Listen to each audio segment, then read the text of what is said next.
Hey y'all, welcome back to my channel. My name's Danielle and I'm the owner of Damn Fancy Creations and the Drunk Flamingo Glitter. In case you guys are new to my channel, I do want to let you know that all of my groups and links will be posted below in the description in case you guys want to check them out. For today's tutorial, we are going to be covering everything you see listed here. I am so excited to share this with you. I love the look of the epoxy drips next to the blinged crystals, and it makes for an adorable Halloween cup, definitely more on the cutesy side versus the horror side. So I hope you guys enjoy this tutorial. As always, if you have questions about anything or maybe I didn't cover something, please feel free to ask in the comments and I'll come back and answer you. But for now, we're going to get started on this tutorial and I hope you guys enjoy.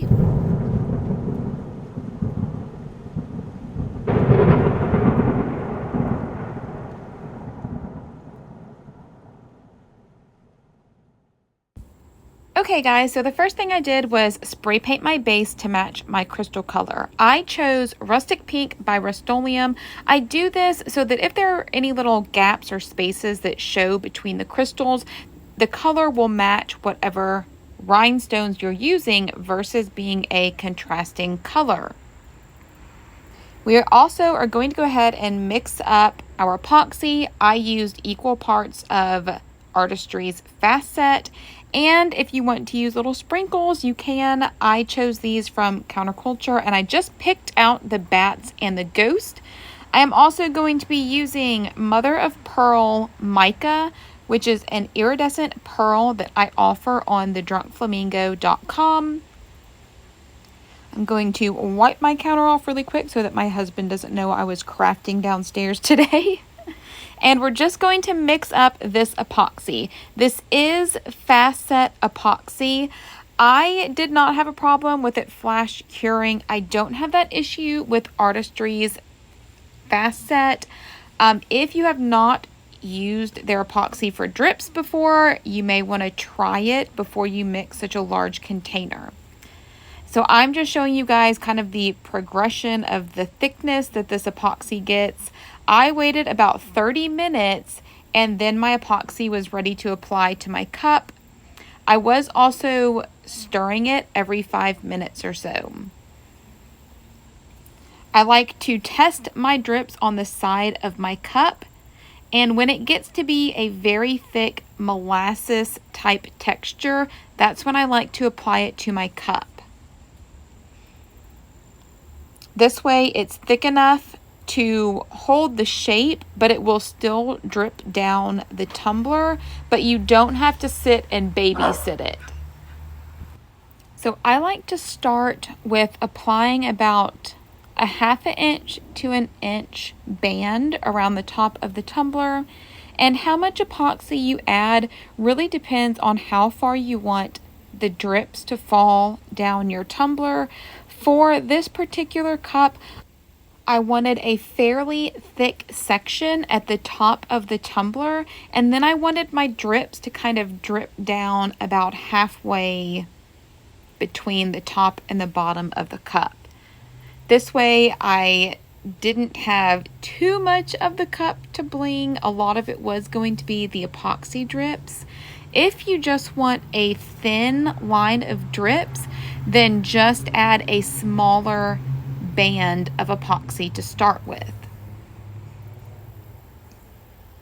Now, once I get my band or my thick line of epoxy on there, I will kind of look at the tumbler and see where the natural drips are starting to form, and then I will add a small little dab of epoxy, I guess, right in that area to help the drips fall further down the tumbler.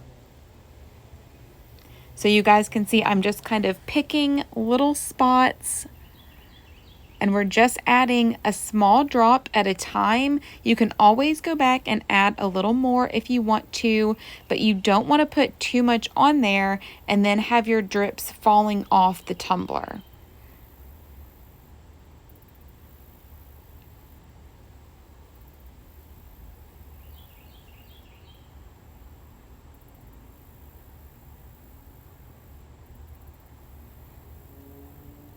And I think I forgot to mention that I mixed up, I want to say 20 or 30 mils of epoxy for this cup. I do like my drips pretty thick.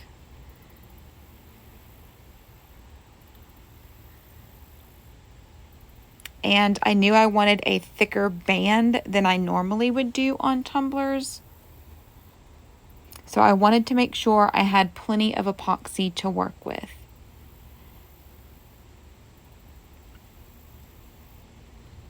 And for this tumbler, you guys have seen me use everything from cornstarch to nice and thick and other different types of materials for thickeners.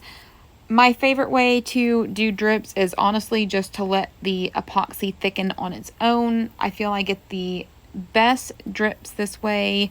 Thickeners can also mess with the colors of your mica or colorants. So if you don't add anything and just let your epoxy sit, you're still going to have a nice color that you add.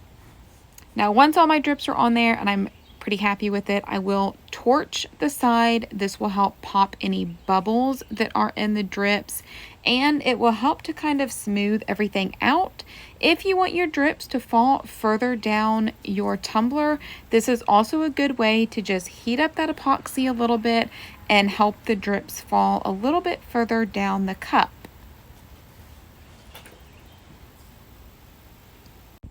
Once I get done torching, I'm going to let this sit a little bit, let that epoxy thicken up, make sure my drips aren't going to drip all the way down my cup, and then I'm going to apply our bat and ghost sprinkles.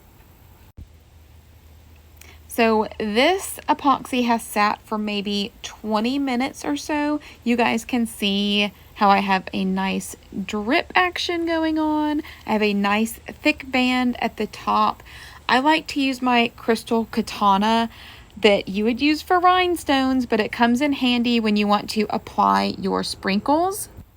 I just warm the tip of the crystal katana with my fingers, and the synthetic wax will stick easily to the polymer clay sprinkles.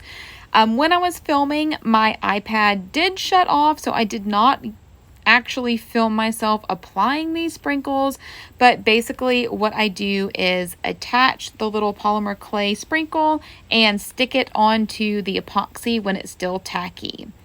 Now once that cures, we are going to apply a layer of epoxy over the tumbler, the epoxy drips, and the sprinkles. This just ensures that the sprinkles are going to be sealed in. They're not going to pop off, anything like that.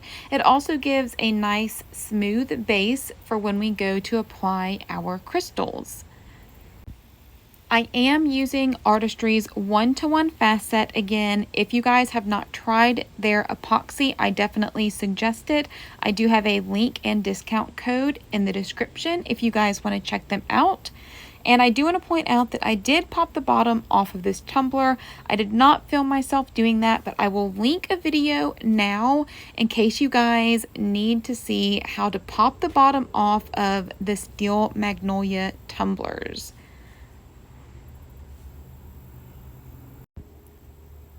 And once that layer of epoxy has cured, we are ready to apply our crystals.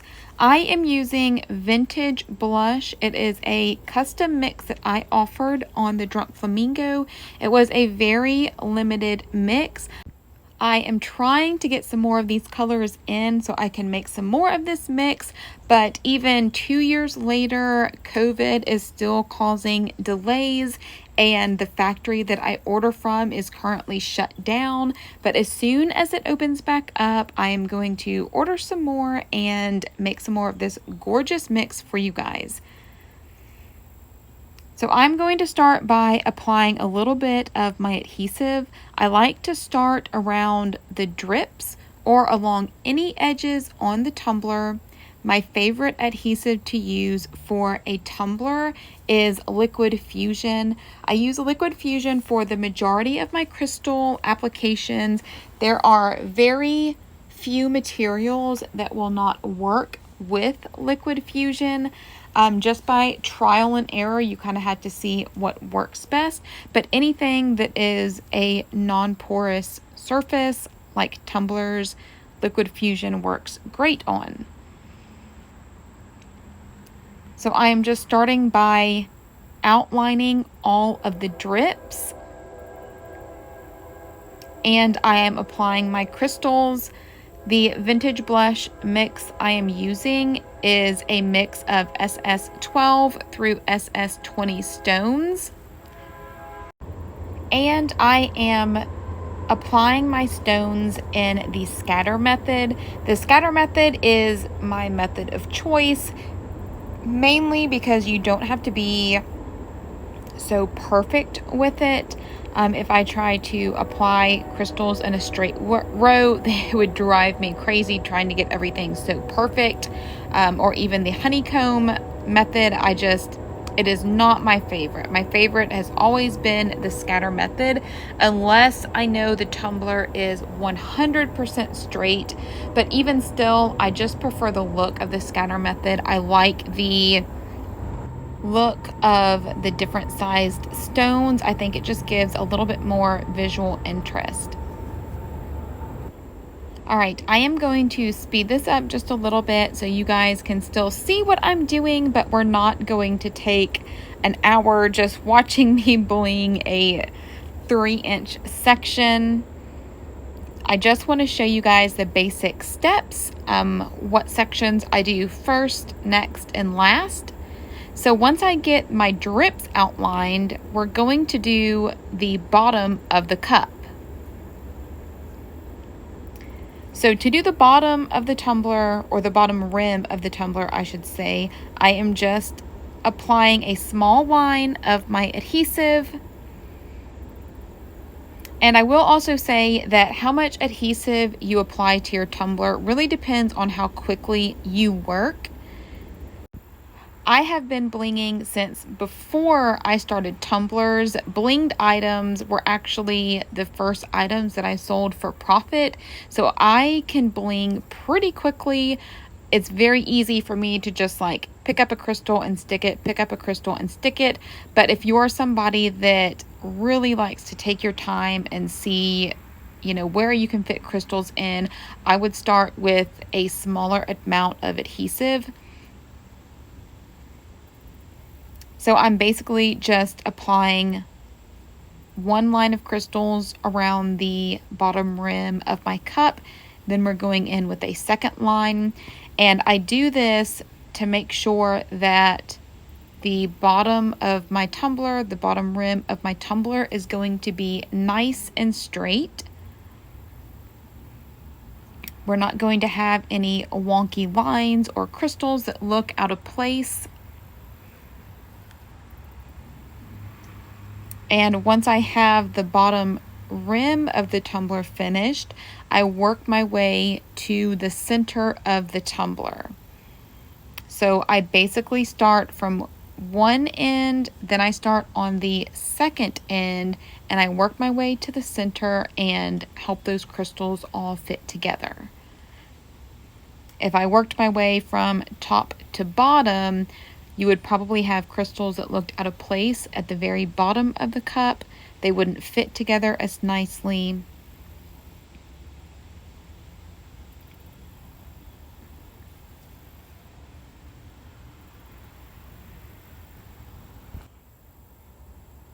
So now we have one little section joined together, and we're just going to fill in all of the little spots. I do want to mention that I do have one little container for super tiny crystals. These are SS6 and SS8 size, and I use those if I need to fill in really tiny spaces, but I like to keep them separate so that I can access them easier than digging through my bulk sized crystals.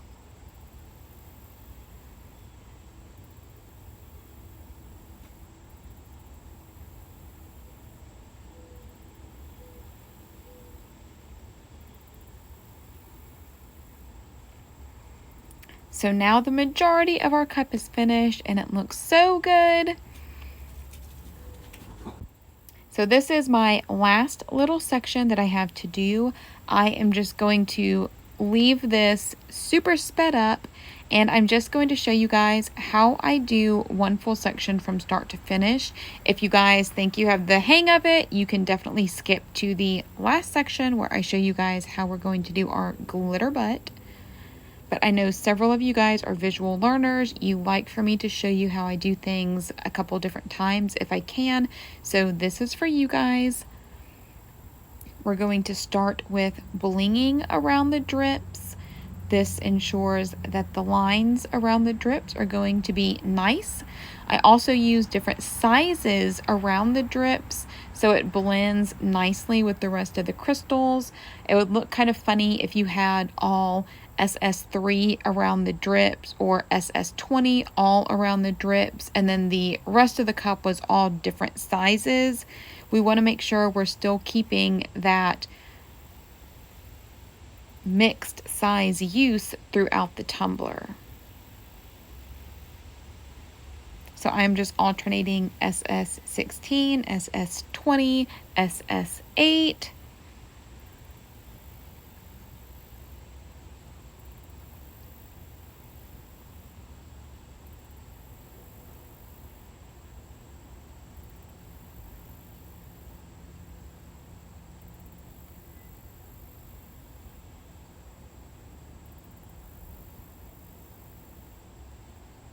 And now we're just filling in that top middle section, bringing those two sides together.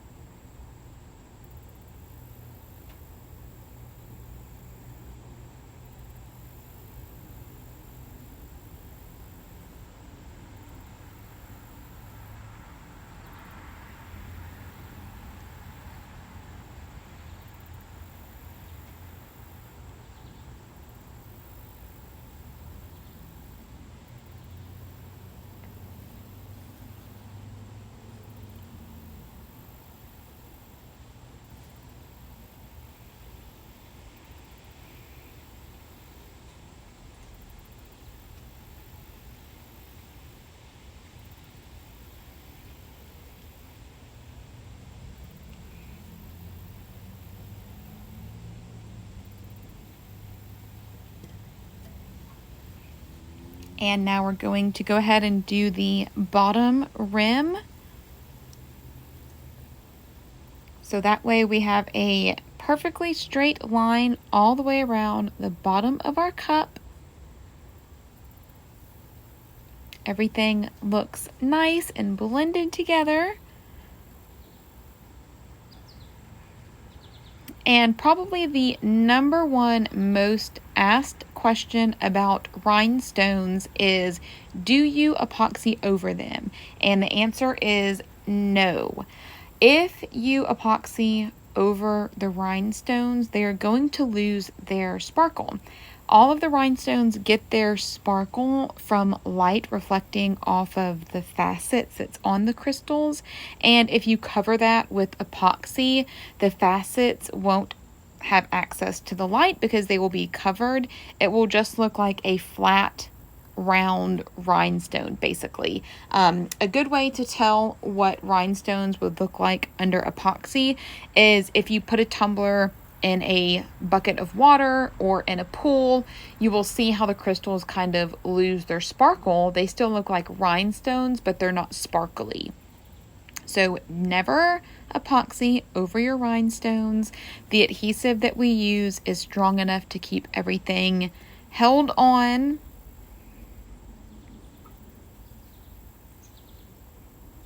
And I wash my rhinestone tumblers with the same scrubby that you would wash your regular dishes. I don't use super hot water because hot water could cause the adhesive to loosen.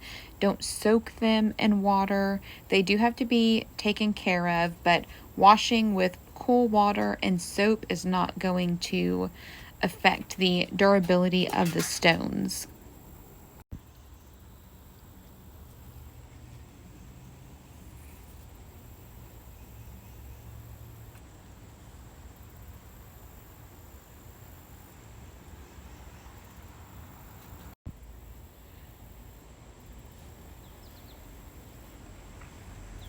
We are almost finished with this part of the tumbler.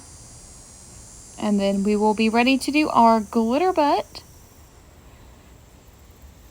I will say that this tumbler took a little bit more than 1 pack of crystals.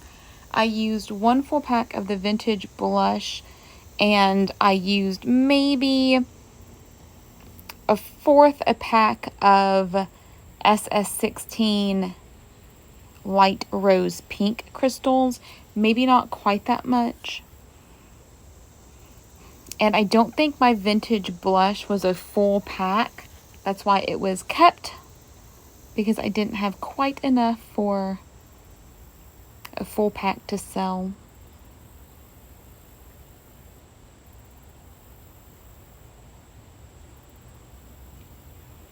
So once I get close to the end of rhinestoning, you guys can see that I'm kind of shifting the crystals around. I'm moving some down just to make sure that everything is fitting nicely, scooting things around if I need to. And yes, I did bump the bottom with my hand, so I had to go back and fix this bottom row of crystals.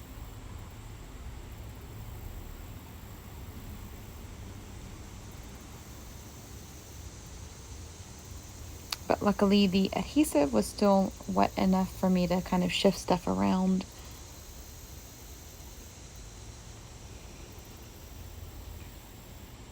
And we are done with blinging.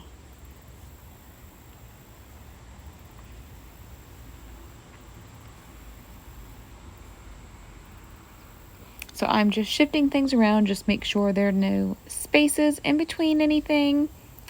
And once this is dry, we can do our glitter butt. So now we're going to do our glitter butt. I just mixed up a little bit of Fast Set, and I am going to use Soul Taker. This is a glitter that I offer at the Drunk Flamingo. I like this color because it is a mix of pinks and golds, and I thought it went really well with the crystal color that I chose. And we are basically just going to mix up some epoxy. I believe this was probably 20 mils. I know the first cavity, like the little ring, takes about 5 mils to fill up. But since I needed these cavities to kind of overflow and flow together, since I was just doing one color, I did mix up a little bit more than I normally would. And I'm not just pouring it in there super quickly. I want to make sure that the first cavity was filled so that all the air bubbles come out. There's not some weird air bubble that'll get trapped down in there. And I am just making sure that this epoxy comes high enough to cover this rim. Then I will pop the bubbles with my torch. Then I will come back and add a clear layer of epoxy to give that shiny, smooth effect. And once that last layer of epoxy is cured, we will be done. This is the finished result. I am so happy with how this tumbler turned out. I think it is a super cute Halloween tumbler. I know it's pretty straightforward, but I hope that the little tips and tricks that I shared can help you guys complete your tumbler a little bit easier. And if you guys attempt one of these, please tag me because I love to see what you guys come up with. If you enjoyed this tutorial or learned something new, please be sure to like, subscribe, and share. Don't forget to catch the next video coming up that was picked just for you. As always, if you're looking for more tips, tricks, or tutorials, be sure to check out my tutorial group or my Damn Fancy tribe that are on Facebook. They are both linked in the description. Thanks for watching.